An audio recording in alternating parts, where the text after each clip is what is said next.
अपने जीवन में सब तरह से समर्पित हो जाता है,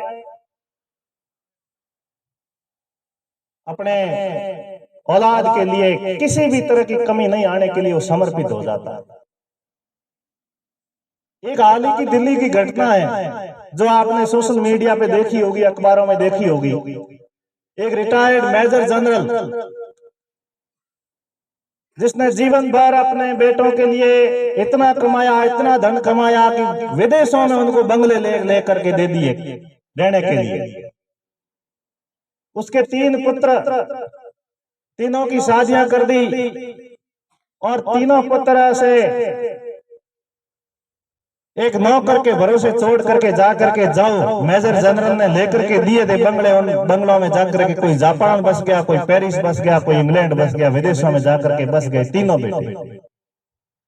सच्ची घटना है।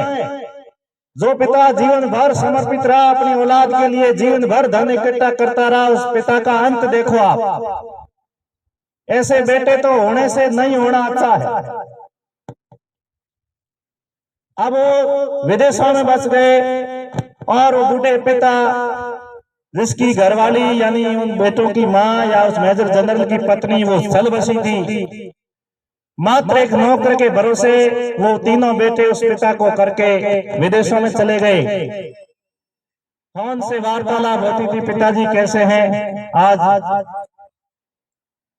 आपकी तबीयत कैसी है। मतलब पिताजी जो ऐसे सुन नहीं पाते थे, ऐसा सुनने में आया कि बोल नहीं पाते थे, नौकर से हालचाल पूछते थे फोन पे। अब उस पिता की ऐसी हालत, वो चल फिर नहीं सकते, बोल नहीं सकते, मात्र एक नौकर के भरोसे वो जिंदगी काट रहे। नई दिल्ली की बात है ये, नई दिल्ली की। अब घटना ऐसी घटती है कि वो नौकर बेचारा तो वह नौकरी कर रहा है, उस मेजर जनरल की हाजिरी में है। वो सुबह नाश्ता करवाया, उनको नहलाया और सोफे पे सुला करके, और उसको वहम था कि भाई मैं थोड़ा बाजार जाता हूं, तब तक सब्जी लेकर आऊं, तब तक पता नहीं कोई आ जाए घुसा, इसलिए मैं इस जहां वो मेजर जनरल सोए थे या सुलाया गया था उन कमरे के ताला लगा करके वो नौकर बाजार में चला गया। अब वहां नौकर के साथ एक घटना घटती है और एक एक्सीडेंट होता है, नौकर कोमा में चला जाता है, उसको कोई या मान लीजिए वो खत्म हो जाता है।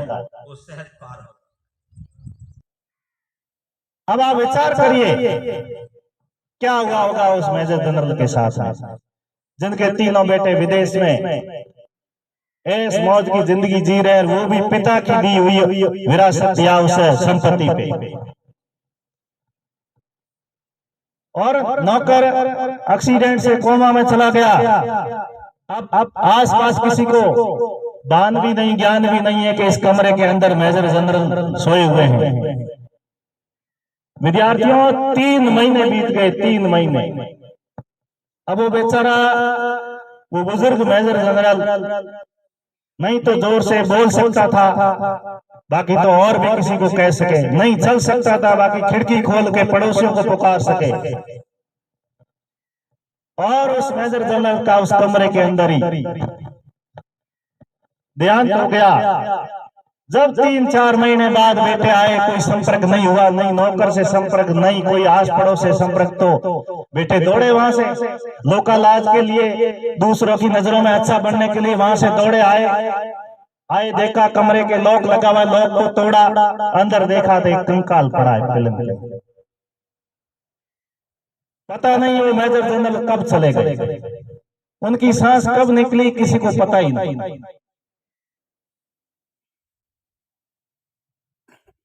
और एक कंकाल उस सोफे पे पड़ा है। पूरी लाश का जो था वो बिखरा उस पूरे कमरे में, बदबू।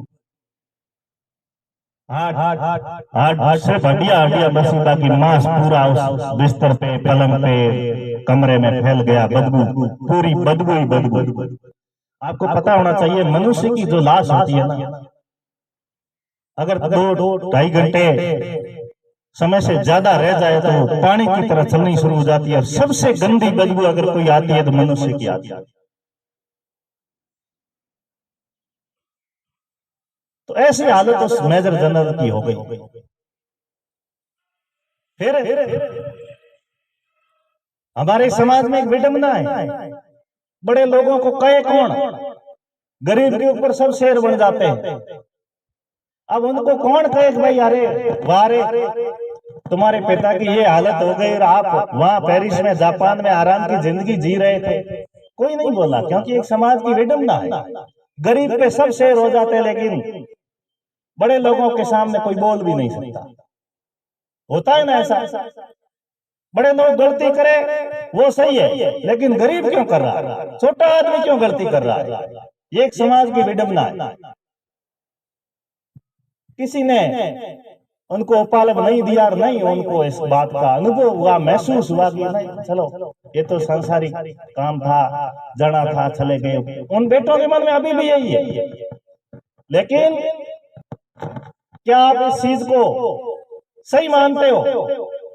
जिस पिता ने पूरी जिंदगी अपने बेटों के सुख सहन के लिए, सुख समृद्धि के लिए लुटा दी, उस पिता के साथ ऐसा होना क्या सही है?